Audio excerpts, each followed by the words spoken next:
ஆண்டவராகிய இயேசு கிறிஸ்துவின் விலையேறப்பட்ட நாமத்தினாலே கர்த்தர் கொடுத்த ஊழியமாகிய ஏஜே பவர் மினிஸ்ட்ரியின் சார்பிலே அன்பின் நல்வாழ்த்துக்களை தெரிவித்துக் கொள்கிறேன். எனக்கு அருமையானவர்களே, ஆண்டவருடைய வார்த்தையை கேட்கும்படியாய் ஆண்டவருடைய சமூகத்தில் இருக்கின்றீர்கள். ஆண்டவருடைய வார்த்தையை கேட்பது மாத்திரமல்ல, மற்றவர்களுக்கு சொல்லுங்கள். ஆண்டவருடைய வார்த்தையை கேட்கவும் காணும்படியாய் அவளை நடத்துங்கள். கர்த்தருடைய நாமம் மகிமைப்படுவதாக. ஹல்லேலூயா, ஹல்லேலூயா.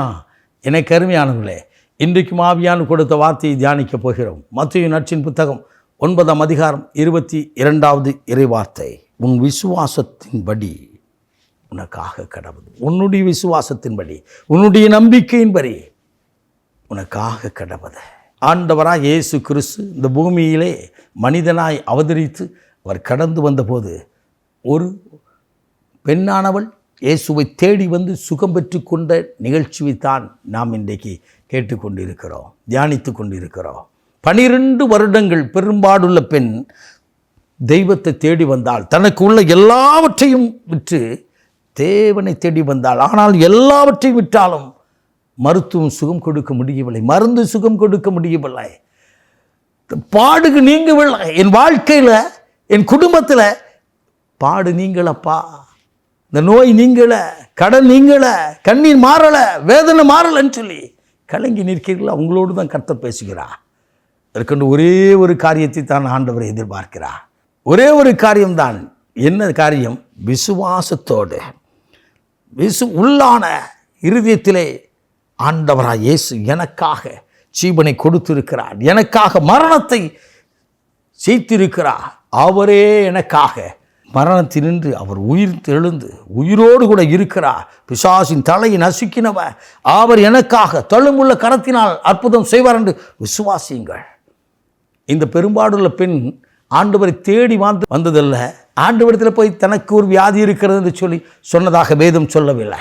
இல்லை என்று சொன்னால் கூடியிருந்த அப்போஸ்தலரிடத்தில் சொல்லி, ஆண்டவர்கிட்ட கொஞ்சம் சொல்லுங்களேன், இப்படி எனக்கு சுகமில்லாமல் வந்திருக்கிறேன், இன்றைக்கி ஊழியர்களை காணும்படியாக வருகிறவர்கள், ஊழிய ஐக்கியத்தில் இருக்கிற அந்த சகோதரி இடத்துல எனக்கு இப்படி ஒரு பிரச்சனை இருக்குது, பிரதரை பார்க்கணும், பாஸ்டரை பார்க்கணும், இப்படி ஊழியக்காரங்களை பார்க்கணும்னு சொல்கிறாங்களா? அது மாதிரி சொல்லலை.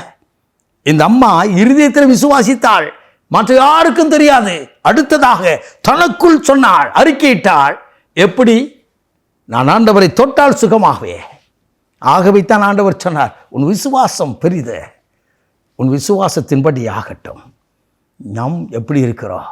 தெய்வத்தை தேடுவதில் எப்படி இருக்கிறோம்? ஆண்டவருடைய சமூகத்தில் தெய்வத்தை ஆராதிப்பதில் எப்படி இருக்கிறோம்?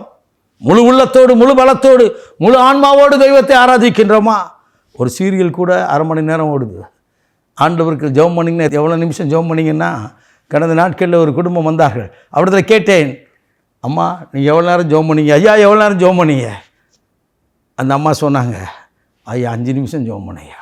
அந்த ஐயா சொன்னார், நான் ஜெபம் பண்ணே பண்ணுறது இல்லையா, கோயிலுக்கு போயா, ஆனால் ஆண்டவரை தேடுறதில்லை. எப்படி ஆண்டவர் நம்முடைய கண்ணீரை துடைப்பார்? யோசித்து பாருங்கள். எனக்காக ஜீவனை கொடுத்த ஆண்டவர் சமூகத்தில் அமர்ந்து பாருங்கள். தெரிந்த ஜெபத்தை சொல்லுங்கள். இவரே எனக்காக பரிகாரி, இவரே எனக்காக ஜீவனை கொடுத்தார், இவருடைய இரத்தத்தினால சுகமான சொல்லி பாருங்கள், இயேசுவின் நாமத்தை சொல்லி பாருங்கள். எனக்கு அருமையானது விடுதலை தானாய் வரும். அல்லேலூயா. இவள் தேடினாள், தனக்குள் சொல்லிக் கொண்டாள். அடுத்ததாக யாரிடத்திலும் கேட்காதபடி அவருடைய ஆடையை தொட்டார், சுகம் தானாய் வந்தது. ஆண்டவர் சொன்னார், வல்லமை வெளிப்பட்டதே. யாரனை தொட்டார்கள்? எனக்கு அருமையானது. ஆண்டவர் உங்களுக்கு அற்புதம் செய்யினா நீங்கள் அவர் சமூகத்தில் நின்றாலே போதும், அப்படி வல்லமை உங்களை மூடும். ஆமேன். அற்புதம் தானாய் நடப்பதை நீங்கள் காண்பீர்கள். நாம் ஜெபிப்போமா? அன்றைக்கு அதே வல்லமை, அன்றைக்கு சுகமாக்கின அதே ஆண்டவருடைய தழும்புள்ள கரம் இன்றைக்கும் உயிருள்ள தேவனுடைய கரமாய் வெளிப்படும். பாடுகளோடு, வேதனையோடு, பாரத்தோடு, சரித்தில் வியாதியோடு இருக்கின்றீர்களோ, இப்பொழுது ஆண்டவர் சுகம் கொடுக்கிற நேரம். விசுவாசித்து நில்லுங்கள். கர்த்தருடைய ஆவியானவர் சுகத்தை கொடுக்க போகிறார்.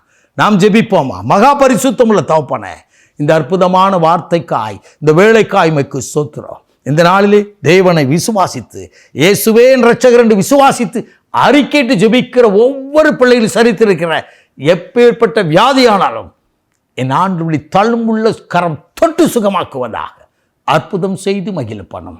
தகப்பனே, மெய்யாகவே எங்கள் பாடுகளை, மெய்யாகவே எங்கள் அக்கிரமங்களை, மெய்யாகவே எங்கள் துன்பங்களையும் வியாதிகளையும் சிலுவையிலே சுமந்தெறியும்படி தழும்புள்ள கரத்தினால் சுகமாக்குவதற்காய் நன்றி. இயேசுவின் நாமத்தில் பிதாவே, ஆமென், ஆமென். God bless you.